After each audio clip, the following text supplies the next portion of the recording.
Baie dankie. Ons lees dan vanaand saam uit die kosbare woord van die Here uit Efesiërs hoofstuk 2, die eerste 10 verse gaan ons saam lees. Efesiërs 2, die eerste 10 verse lees ons saam. Klink of almal die plekkie gekry het, kom ons lees saam.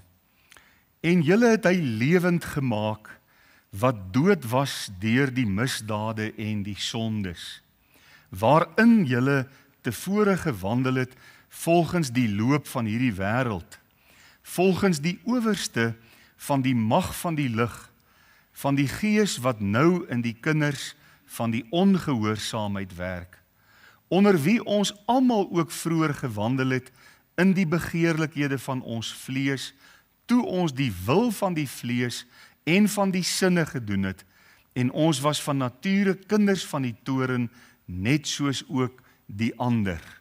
Maar God wat ryk is in barmhartigheid, het ons deur sy groote liefde, waarmee hy ons liefgehad het, ook toe ons dood was deur die misdade, lewend gemaak saam met Christus. Uit genade is julle gered, en saam opgewek, en saam laat sit in die hemele in Christus Jesus, sodat hy in die eeue wat kom kan betoon die uitnemende rykdom van sy genade in goedertierenheid oor ons in Christus Jesus. Want uit genade is julle gered, deur die geloof, en dit nie uit julle self nie, dis die gawe van God, nie uit die werke nie, sodat niemand mag roem nie, want ons is sy maaksel, geskape in Christus Jesus tot goeie werke wat God voorberei het sodat ons daarin kan wandel. En dan wil ek net Johannes 10 vers 10 ook aan u voorhou.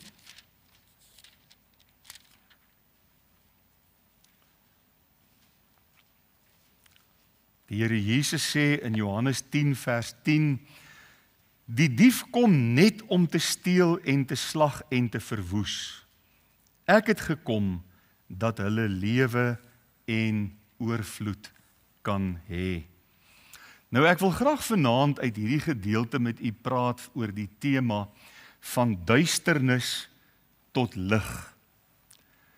As daar een ding is wat my fascineer en wat ek baie graag doen, dan is dit om te luister na mense se getuienis van hoe die Here hulle uit genade gered het.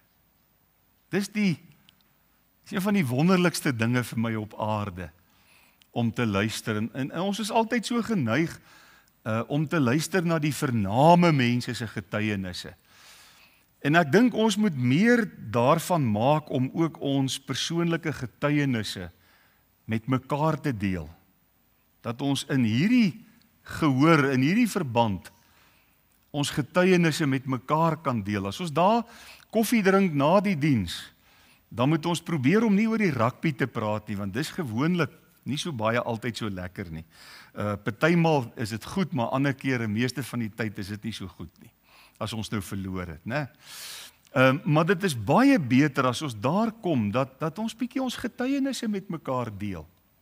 Ek dink so, ek het vanmiddag, terwyl ek in my studeerkamer sit en in die boodskap deurlees en seker maak die presentation is gesinkroniseer met dit wat ek neergeskryf het, kom dit net weer by my op, om bietjie te kyk na Billy Sunday se getuienis. Ek weet nie wie van julle dit al gehoor het nie. Nou Billy Sunday is daar in die 1800s in die Verenigde State gebly. Hy is gebore in 'n baie armoedige houthuisie wat eintlik, daar's 'n foto daarvan op YouTube. Jy kan bietjie na sy getuienis gaan luister op YouTube. Baie armoedige omstandighede, swaar groot geword. As ek dit nie mis het nie, was dit ook die tyd van die burgeroorlog in Amerika en hulle het swaar gekry deur armoede. En toe gebeur dit dat Billy Sunday ontdek, toe hy nou so opgeskote hoërskoolseun is, dat hy eintlik 'n verskriklike besondere talent atletiese talent het. Hy's verskriklik vinnig en hy het baie goeie hand-oog-koördinasie en somme vinnig, toe word hy 'n bofbalster daar in Amerika en hulle reken hy was die vinnigste bofbalspeler wat daar ooit in Amerika was. Hy het beweeg tussen daai weet nie wat noem ou die boffe, né? Wat is dit? Ja. Hy het beweeg tussen dit en nou ja, dit het ook nie lank geduur nie of die wêreld het hom heeltemal ingesluk. Daar in sy getuienis word daar gesê dat hy in 'n japtrap 5 keer meer verdien het as die normale ouens op straat wat 'n gewone werk gedoen het. So dit het met hom baie goed gegaan. En hy het heeltemal vergeet van sy ou moeder se opvoeding. Sy ma was ware kind van die Here, pragtige vrou van God en sy het haar kinders grootgemaak in die vrese van die Here. Maar skielik is hy in hierdie ander wêreld en dit is roem en dit is status en waar hy kom, jy weet, is daar applous vir hom en ag, hy het dit verskriklik geniet. En dan het hy altyd saam met die groep het hulle na die kroeg toe gegaan. En dan het hulle nou daar in die kroeg het hulle nou jouluit gehou en dan het hy hom buite homself gedrink en dit was 'n verskriklike toestand. En so het dit gebeur een Sondagmiddag dat Billy Sunday weer saam met sy vriende kroeg toe is.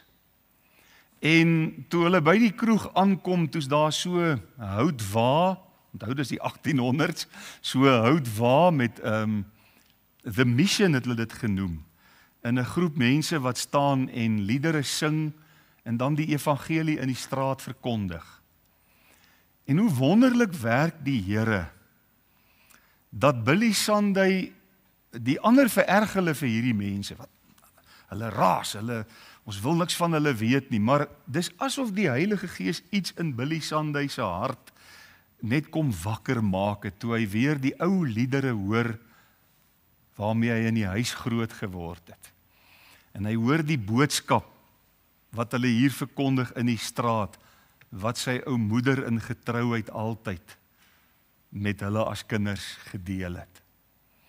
En hy het ingegaan en hulle het saam gedrink en op 'n stadium, toe staan hy op, toe sê hy vir hulle, ek is klaar. Ek is klaar met hierdie lewe. Ek gaan nie verder hierdie lewe leef nie. En hulle het blykbaar hom uitgelag. Dit was nou vir hulle baie snaaks, dat hy nou na hierdie klomp toe wil gaan. En hy het saam met hulle na The Mission toe gegaan en hy het kragtadig tot bekering gekom en seker een van die vurigste evangeliste in Amerika geword, wat Amerika ooit seker gehad het. Jy weet, as jy luister na, daar's van sy boodskappe, jy kan dit nie glo nie, op videoformaat opgeneem met klankbane. Jy word amper bang as jy na hom luister. So vurig het hy die evangelie verkondig. En so kan ons na mekaar se getuienisse luister en ons kan na ander mense se getuienis en ek het 'n boekie daar op my rak, 12 Jode wat Jesus ontmoet het en jy lees hulle getuienisse en jy kom agter God werk met elke mens op 'n ander manier om uiteindelik presies dieselfde ding in ons lewens te bereik, naamlik die redding van ons kosbare siele. Ek het dit al baie gesê en ek gaan dit nog baie sê solank ek lewe en die Here nog asem in my liggaam sit en ek nog 'n stem het om te praat en ek nog die voorreg het om vir die Here te werk. Elke mens moet weet van 'n dag in jou lewe toe die Here jou siel uit genade gered het. Jy kan nie vanaand hier sit en sê ek weet nie van so 'n dag nie. Ek het maar so groot geword. Dan sê dieselfde Billy Sunday, then you can be glad that you haven't grown up in a garage, because then you would have been a motorcar. Nee, dit is wat hy sê. So, elke mens moet weet, hoekom sê ek dis belangrik dat elke mens gered moet word? Want die woord sê, ons almal het gesondig. Nie net party van ons nie. Ons almal het gesondig.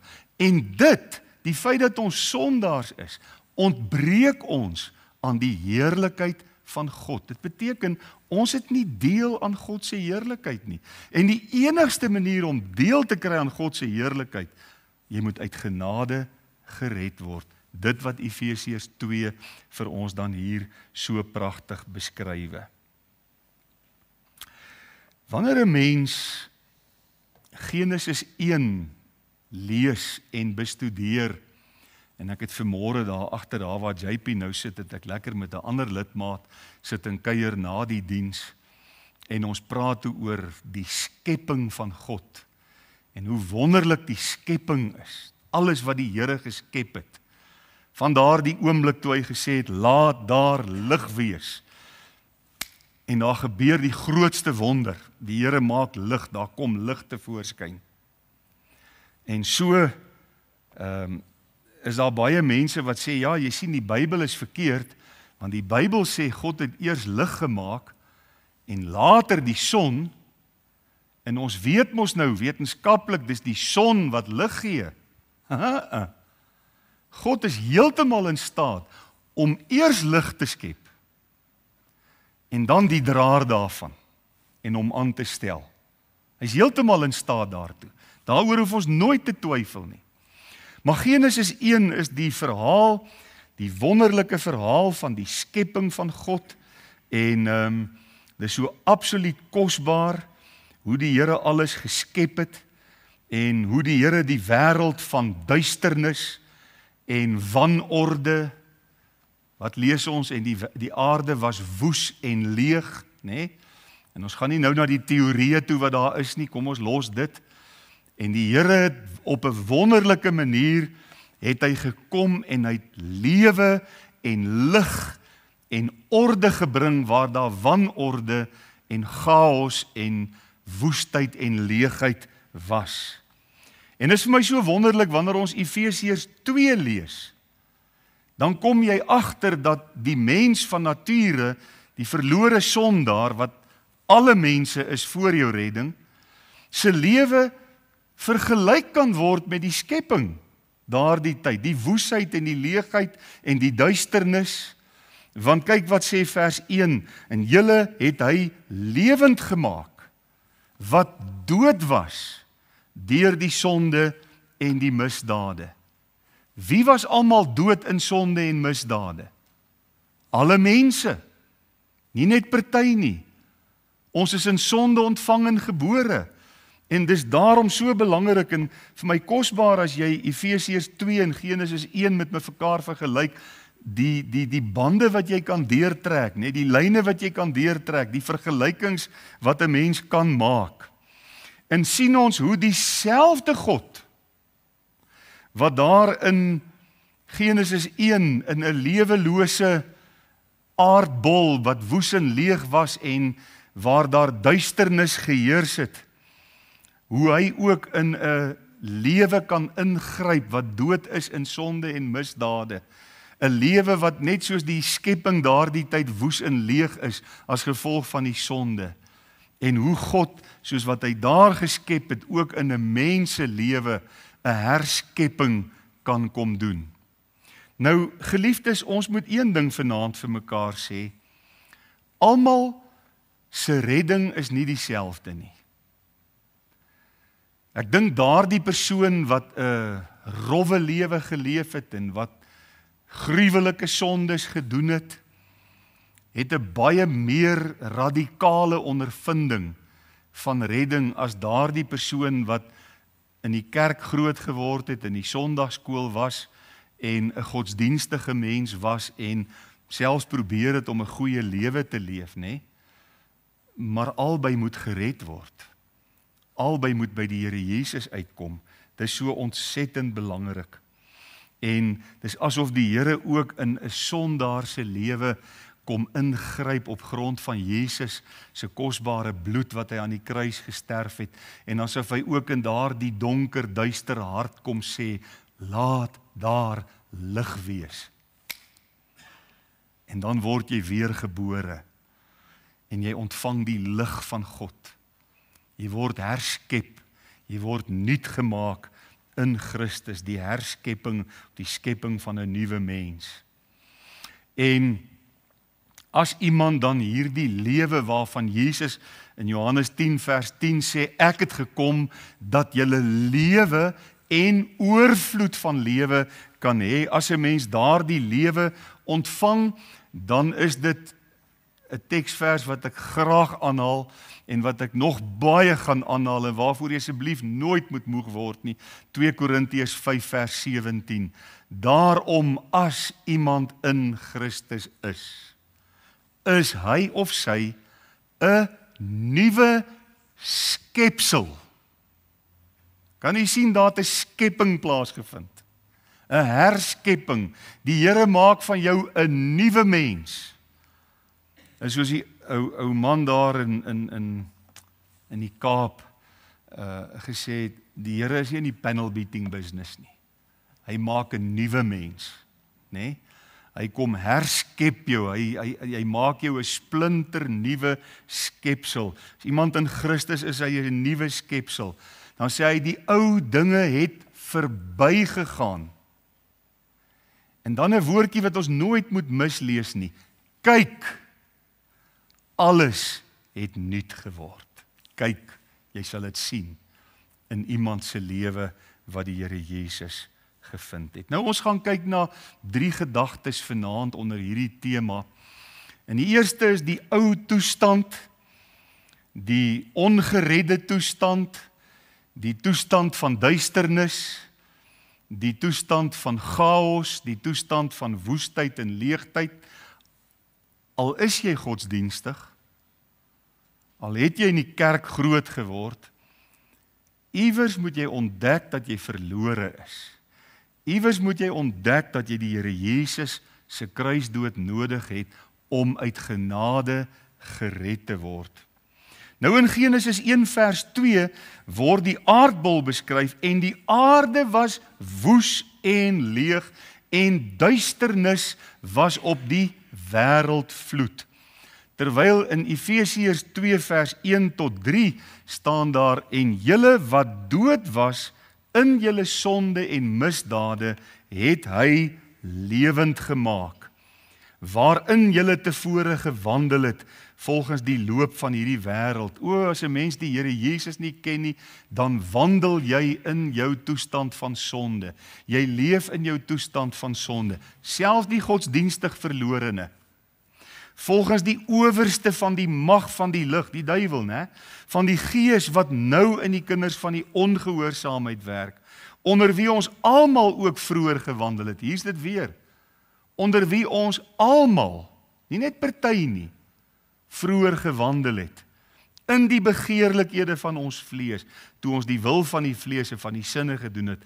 Ons was van nature kinders van die toorn, net soos ook die ander. Kan u die wonderlike parallel sien, wat 'n mens kan trek van die aarde wat woes en leeg was, en die duisternis wat op die wêreldvloed gesweef het, deur na 'n verlore sondaar se lewe toe, wat dood is in sonde en misdade, wat wandel in die begeerlikhede van die vlees. Dit is vir my so aangrypend hoe die apostel Paulus dit vir ons so kom beskryf. Hoe die mens voordat Jesus in jou lewe kom ingryp, net so hopeloos is soos wat die skepping was.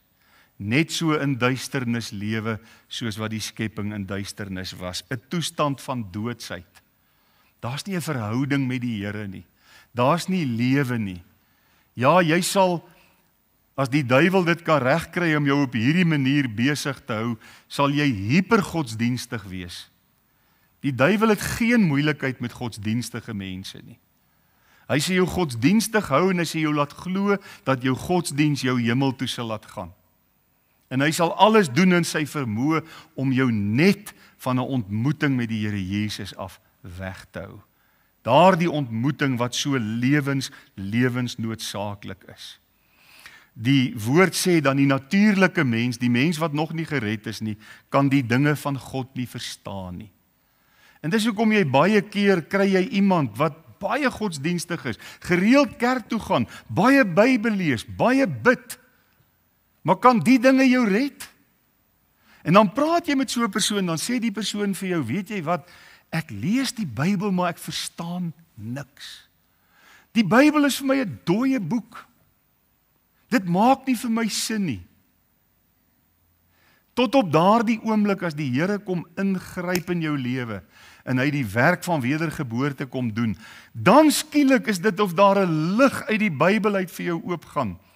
Soos my goeie vriend Dominee Johan Besselaar.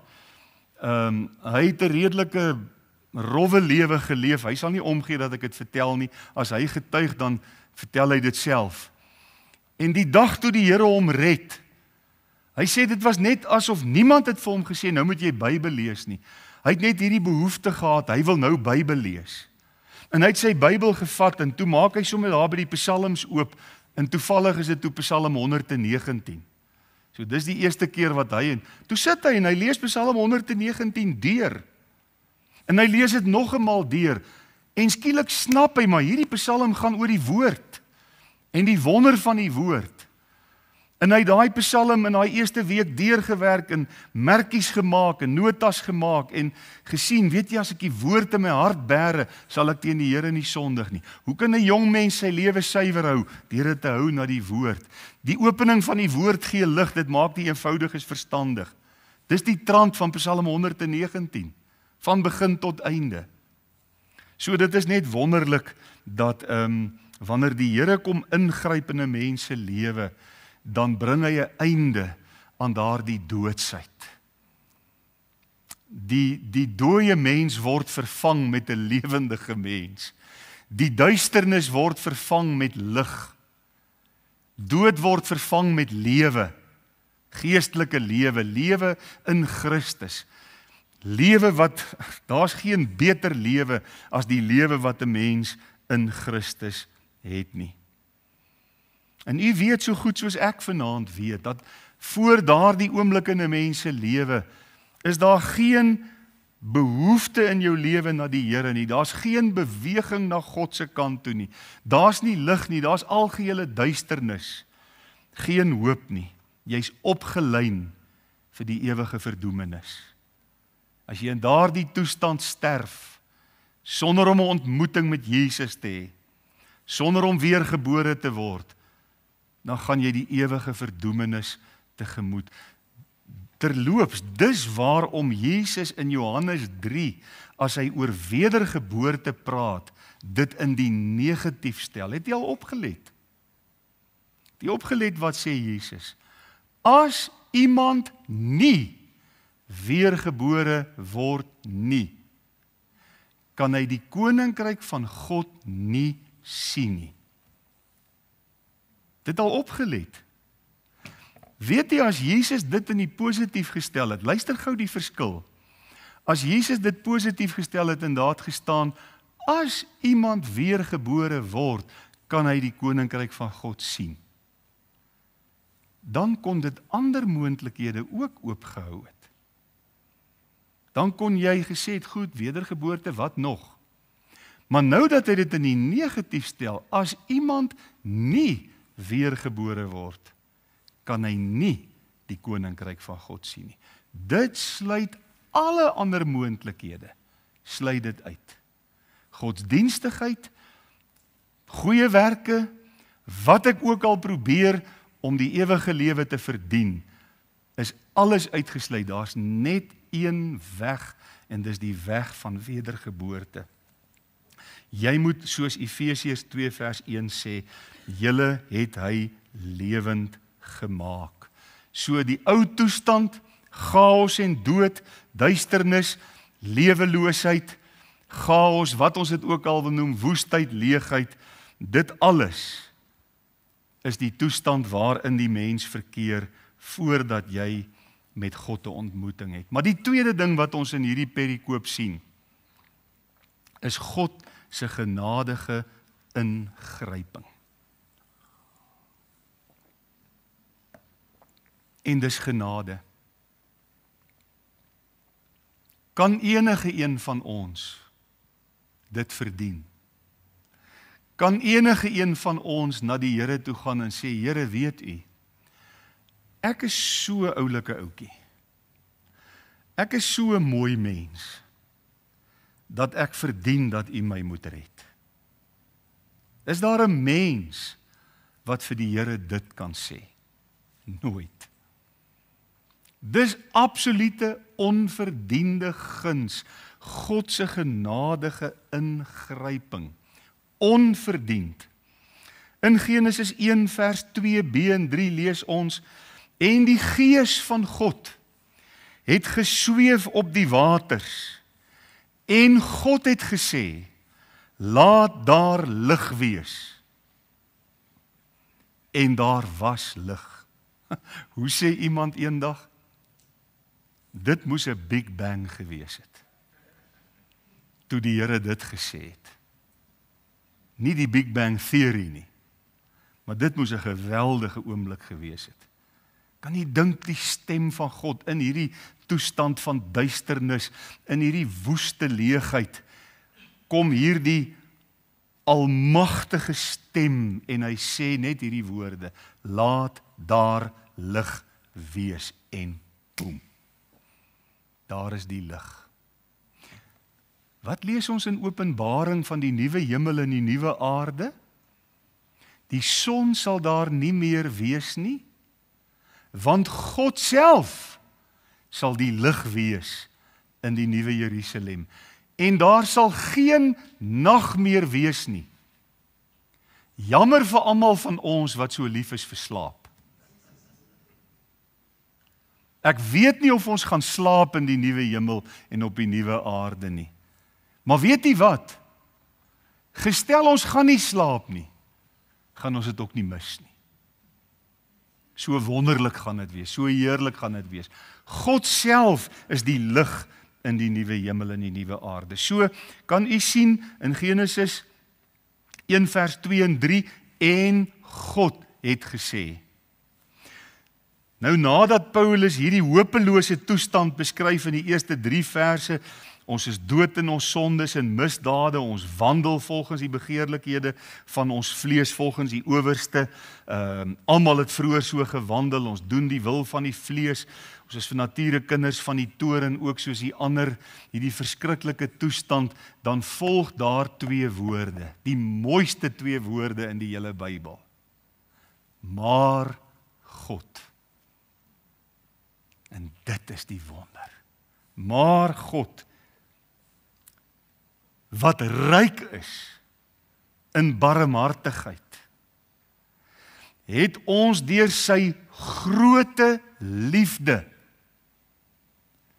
daardie liefde wat ons altyd besing in Johannes 3 vers 16, want so lief het God die wêreld gehad, dat hy sy eniggebore seun gegee het, sodat elkeen wat in hom glo, elkeen wat Jesus met ander woorde aanneem as jou persoonlike verlosser en jou saligmaker, nie verlore mag gaan nie, maar die ewige lewe kan hê. God wat ryk is in barmhartigheid, ontferming, compassion, het ons deur sy groote liefde waarmee hy ons liefgehad het. Hoor hier, ook toe ons dood was deur die misdade. So die Here wag nie dat 'n mens jouself eers moet verbeter nie. Jy moet nou eers 'n beter mens word. Jy moet nou eers al jou nonsens laat staan nie. Ook toe ons dood was in ons sonde en misdade, lewend gemaak saam met Christus. En dan sê hy dit vir die eerste keer, uit genade is julle gered. Uit genade is julle gered. Die mooiste woorde in die ganse Bybel vir 'n verlore sondaar is om te kan getuig, die Here het my uit genade gered. Wat doen ons by die EE 3 maande aande? Ons rus mense, kinders van die Here toe, om vir ander mense daar buite te kan gaan vertel hoe hulle uit genade gered kan word.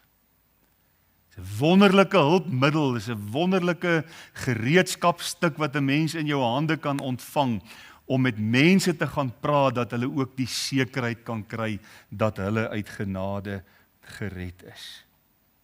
God het gesê, het alles op die aarde verander, en die feit dat God weer kom ingryp in 'n sondaar se lewe, is die mees betekenisvolle, gewigtige, veelzeggende, belangrike 2 woorde in die hele Bybel. Maar God, wat ryk is in barmhartigheid, met die groote liefde waarmee hy ons lief gehad het, uit genade gered.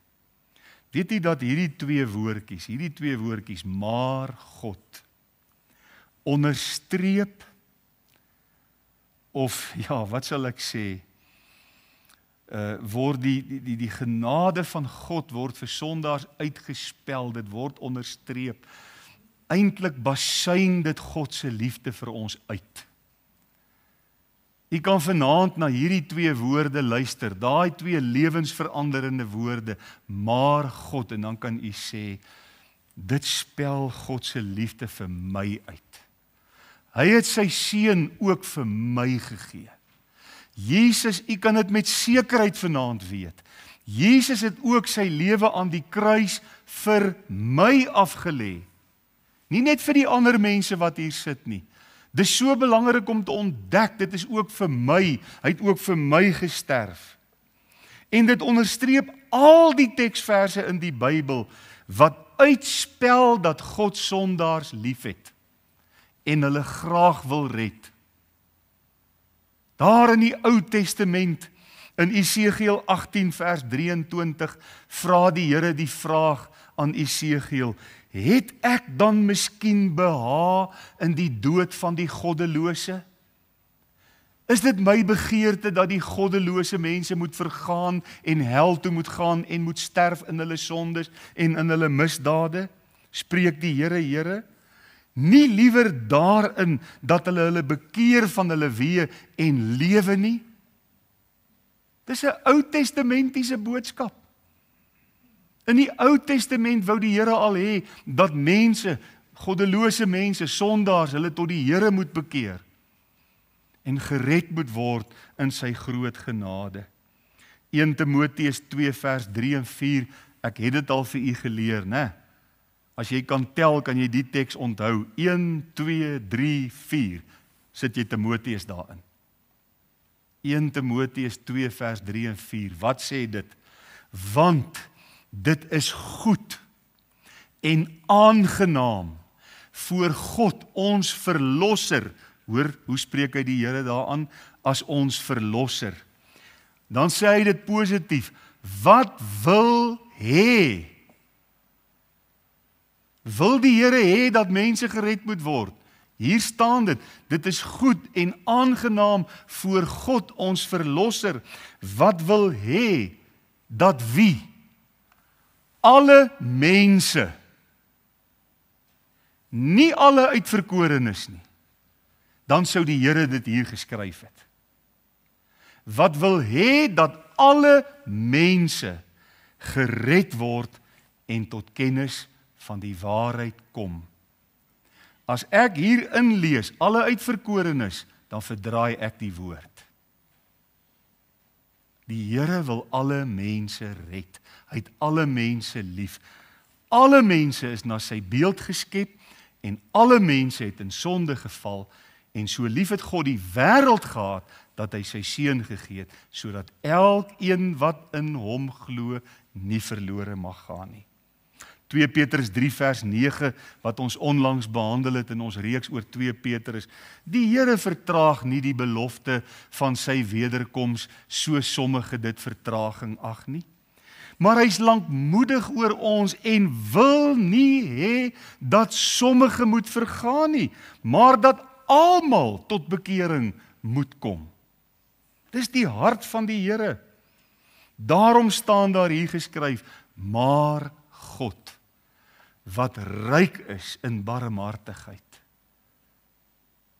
As u vanaand 'n mens ken, soos die Engelse sal sê, full of compassion, 'n barmhartige persoon, 'n persoon wat vir ander mense omgee.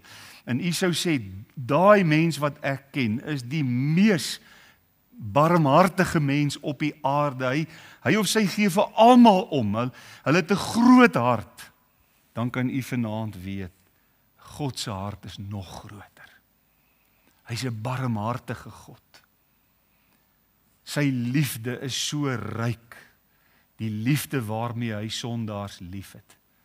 Ook toe ons dood was, in ons sonde en misdade het hy ons lewend gemaak. Uit genade is julle gered. Dit bring ons by die nuwe skepping. Van Genesis 1 vers 3 tot by vers 31 vind ons 'n getuienis van God se skepping. Hoe hy alles gemaak het. En ek gaan nou nie probeer om die volgorde te onthou nie. Maar eers die lig, en toe het hy die water en die land geskei van mekaar, en toe het hy begin om te skep. Nee, diere, voëls, visse, bome, plante, vrugte, gras, berge, dale, sterre, planete. Wonderlik hoe die Here dit alles gemaak het. En aan die einde, toe sê hy, en nou wil ek 'n mens maak na my beeld, my ambassadeur, my verteenwoordiger op hierdie aarde. So absoluut wonderlik. As ons Psalm 19 vers 2 lees, dan staan daar hierdie woorde, die hemele vertel die eer van God, en die uitspansel verkondig die werk van sy hande. U moet eendag, wanneer dit donker maan is, Sutherland toe gaan, om te gaan sterre kyk. Dit moet op u bucketlist wees. U mag dit nie los nie. Dit is 'n lewensbelangrike afspraak wat jy met jouself moet maak, om Sutherland toe te gaan en te gaan sterre kyk. Weet jy, dit gryp jou so in jou hart aan. As jy daar staan en jy ervaar, maar dit moet donker maan wees, want dan is die sterre helder. Die hemele vertel die eer van God, en die uitspansel verkondig die werk van sy hande. As u ooit 'n mooi preek wil hoor oor God, gaan Sutherland toe. En gaan kyk sterre. Sal nie spyt wees nie. Psalm 8 staan daar, as ek u hemel aanskou, die werk van u vingers, die maan en die sterre wat u toeberei het. Wat is die mens dat u aan hom dink, en die mensekind dat u hom besoek? O Here, u werke is so enorm, dis so majestueus, dis so groot. Ek kan nie verstaan dat u aan my gedink het nie. Ek kan nie verstaan dat daar 'n dag in 1976 was, en nou is ek baie persoonlik, dat die Here by my kom stil staan het. En dat die Here as 'n jong seun ook my siel uit genade kom red het nie. In vers 5 tot 10 beskryf Paulus ook aan die Efesiërs die wonder van wat God in 'n mens se siel kom doen. Kom ons lees daarvan vers 6 af. Ons is saam opgewek. Hy het ons saam laat sit in die hemele in Christus. Kyk net wat se posisie ontvang jy as jy uit genade gered word. Jy het 'n posisie in die hemele saam met Christus. Dis nou posisioneel ons posisie. Eendag sal ons daai posisie inneem as die Here ons kom haal. Sodat in die eeue wat kom, dat hy in die eeue wat kom, kan betoon die uitnemende rykdom van sy genade. Paulus het almal geweet hoe om met woorde te werk. Die uitnemende rykdom van sy genade. Dis net eenvoudig wonderlik, in goedertierenheid, oor ons, in Christus Jesus. Daai versie, vers 7, moet u gaan sit en u moet hom uitmekaar uit gaan haal, tot u elke deel van daai versie baie mooi snap en baie mooi verstaan. En kan ek vanaand vir u sê, daardie mens, wat nog nie met Jesus 'n ontmoeting gehad het nie, al is hy of sy hoe godsdienstig, kan nie vers 7 uit die hart uit vir die Here gee nie. Sodat God in die eeue wat kom kan betoon die uitnemende rykdom van sy genade in goedertierenheid oor ons in Christus Jesus. Wat 'n genade. Wat 'n genade. Dis waarom as jy by die sterfbed van 'n kind van die Here staan, is daar altyd iets besonders. Altyd iets besonders. Dis heilige oomblikke. Want dan word dit wat hier staan vir daai persoon 'n werklikheid. Dis asof die Here die hemel vir daai persoon oopmaak en vir hom of haar sê, kom in, kom na my toe. Vers 8, want uit genade is julle gered, deur die geloof, dit nie uit julle self nie, dit is die gawe van God.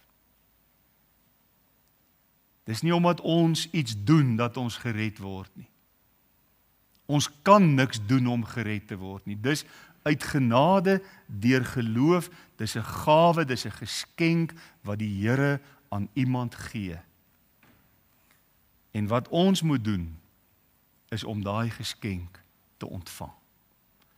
Onthou u verlede Sondagoggend Charles se illustrasie van die, sê maar die R100 noot. As ek nou hier 'n R100 noot uithou en ek sê, wie wil graag 'n R100 hê? Ek het nou nie R100 hier nie, soos kan dit nou nie letterlik doen nie. Maar ek sê, wie wil graag 'n R100 hê? Dan kan daar baie hande opgaan, nê? En dan kan ek weer vra, wie wil 'n R100 hê? Dan kan daar nog hande opgaan, en ek kan 'n derde, vierde, vyfde keer. En daai oomblik as iemand opstaan en dit kom haal, dan is daai R100 daai persoon se deel. Die vraag is, wat het daai persoon gedoen om die R100 te hê? Niks. Ek het dit getrek uit my bankrekening uit. Ek het dit aangebied. Al wat ons kan doen, is om die geskenk van die ewige lewe in ontvangs te neem. En dit moet ons doen. Ons kan ook nie passief wees nie. Daar's baie mense wat sê, nee, ons moet passief wees, en dan moet ons maar net hoop vir die beste. Sal maar eendag sien. As ek daar by die hemelpoort kom, dan sal ek vir die Here sê, Here, omdat U 'n genadige God is, nou sal ons maar kyk, watter kant toe val die, amper soos 'n dobbelsteen. Dis nie hoe God se genade werk nie. Hy wil jou nou red. Hy hou die ewige lewe na almal toe uit. Hy roep almal na hom toe. Hy sê, kom na my toe. Almal wat vermoeid en belas is onder die las van sonde. Ek wil jou rus gee. Wat moet ons dan doen? In geloof antwoord. Die geskenk aanvaar en in besit neem. Dit is ons verantwoordelikheid. Maar dan het ek niks gedoen nie. As iemand my iets gee, dan kan ek nie sê, nee, jy weet, omdat ek dit gaan haal het, omdat ek dit in ontvangs geneem het, is ek mede aandadig vir hierdie pragtige geskenk wat ek gekry het nie. Nee, ek het dit net ontvang. Ek is net die ontvanger daarvan. Ek hoop u verstaan dit is so 'n belangrike konsep, en ons moet dit verstaan. En dan die nuwe skepping, kyk 'n bietjie daar in vers 10, want nou is ons sy maaksel. Hy het nou net gesê, ons kan nie deur ons werke gered word nie, sodat ons nie kan roem, sê, het julle gesien wat het ek als vir die Here gedoen? Dis hoekom ek gered is. So omdat ek so baie getuig het, en omdat ek so baie Bybel gelees het, en omdat ek so baie tiendes gegee het, en omdat ek so alles vir die Here gedoen het, ek was 'n wonderlike mens toe ek op aarde was. Daarom verdien ek die ewige lewe. Nooit, nie uit die werke nie, sodat niemand mag roem nie. Kan nie spog oor die ewige lewe nie. Paulus gesê, ek roem nie behalwe in die kruis. Jesus het dit verwerf, hy het betaal, hy het die ewige lewe moontlik gemaak, dis deur sy bloed, niks anders nie. Maar die oomblik as die Here my uit genade gered het, dan gebeur daar daai skepingswerk waarvan ons nou die hele aand praat. Dit gebeur in my siel en wat sê vers 10? Nou is ek sy maaksel, sy skepingswerk. Die Griekse woord poema, waar die Engelse woord poem vandaan kom. We are his poem, hy het vir ons gedig. Geskape in Christus Jesus, met die oog op goeie werke, wat God voorberei het, sodat ons nou daarin kan wandel. Onthou jy nog vanmôre, vrygemaak van die sonde, om diensbaar te wees aan God. Nou het ons vrug tot heiligmaking. So dis wat vers 10 ook vir ons sê. So wanneer ons, partymal dan skud ek net my kop, dan kry jy kind van die Here, dan sê hy, nee, ek wil nie goeie werke doen nie, want nou, dan dink die Here dalk ek wil daardeur gered word. So, nou doen ek maar niks, nou is ek passief. Dis 'n totale wanbegrip van die evangelie. Jy kan nie werke doen om daardeur gered te word nie, maar as jy gered is, dan is jy die maaksel van Christus om vir die Here te dien, om vir die Here te lewe, om goeie werke te doen. En dan is dit uit dankbaarheid en uit liefde wat ek dit vir die Here doen, nie om daardeur te probeer iets verdien nie. Wat 'n wonderlike hoofstuk of perikoop. 10 versies wat vir ons die toestand van 'n sondaar se lewe beskryf, aanvanklik, en dan die genadige ingryping van God, vers 4, maar God wat ryk is in barmhartigheid, hoe hy ingryp in 'n sondaar se lewe, hoe hy jou in Christus nuut maak, jou herskep, jou wederbaar, jou regverdig verklaar. Daar gebeur so baie dinge in een oomblik in 'n mens se lewe as die Here jou uit genade red. Maar van daai oomblik af is jy 'n nuwe skepsel. Van daai oomblik af behoort jy aan die Here. Van daai oomblik af is jy sy kind. En lewe jy dan 'n lewe sy maaksel, sy skepingswerk, om hom te dien, om hom te verheerlik. Wat 'n radikale verandering. Van 'n verdoemende, wanhoopige, troostelose toestand tot hierdie wonderlike, die teenwoordigheid van die Here geniet elke oomblik van die dag. Wat 'n enorme verandering. Kan u vanaand getuig van so 'n verandering in u lewe? Al was dit nou nie soos daai ou wat vreeslik sonde gedoen het nie. Al was dit 'n bietjie minder radikaal, maar tog daai radikale ingryping van God waar hy my van binne af kom lewendig maak het en my siel uit genade gered het. As u vanaand sê, nee, ek is nie seker nie, dan wil ek dringend by u aandring om nie tyd te verspil nie, maar om u saak met die Here reg te maak. Wanneer is die beste tyd om jou saak met die Here? 'n Tikkie onsekerheid in u hart, dan kan u na die diens regtig met vrymoedigheid 'n oombliekie agterbly. Iemand gaan saam met jou kom bid en gaan jou kom help. Hier's 'n pragtige EE3 span wat kan help en wat wil help. En ek is hier, ek wil ook graag help. So ek wil u uitnooi, as daar onsekerheid in die hart is, bly 'n oombliekie agter en maak seker van hierdie verandering in u lewe. Amen. Baie, baie dankie Here Jesus vir u groot genade. Dankie dat u vir ons so oneindig lief is. En dankie vir die gawe van redding wat u uit genade sonder verdienste vir ons gee. Dankie dat daardie redding volmaak is en volkome is. En soos wat ons in Hebreërs geleer het, dis 'n ewige saligheid, 'n volmaakte verlossing. Daarvoor wil ons u eer en aanbid.